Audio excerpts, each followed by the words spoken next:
We show you the latest radar images every single day during our newscasts, and I would argue it's one of our most useful tools. It allows us to track where storms are, where the lake effect snow bands may be going, and sometimes it can even show more obscure things like flocks of birds or windmills. But how does that thing produce the radar image that you see on your TV screen?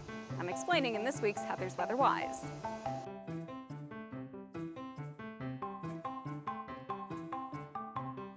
Radar is actually an acronym. It stands for Radio Detection and Ranging. That's because the original versions of weather radar used to emit pulses of radio waves that would bounce off of objects in the sky.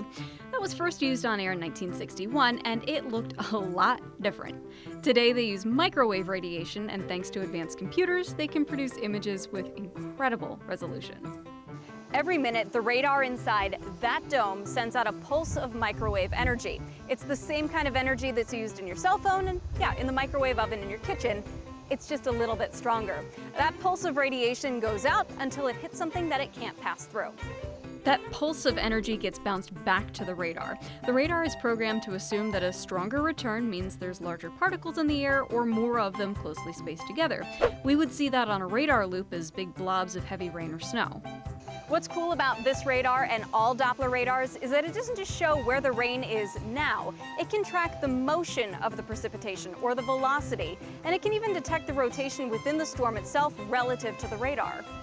That is key in pointing out storms that may be producing severe winds or even rotating, potentially producing a tornado.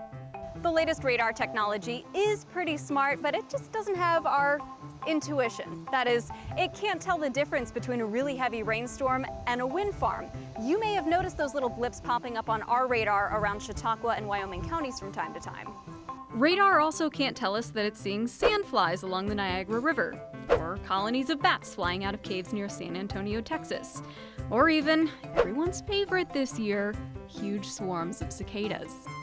Wild, right? And kind of gross too, because you need a lot of bugs in order to fool a radar into thinking it's seeing a rain shower and not a massive swarm of insects. It just goes to show you that we still need to use a little bit of intuition when using these very smart weather tools, but at the end of the day, it is one of our most useful tools in determining how strong storms are, where they may be headed, and where a warning may need to be issued so that we can warn you ahead of time.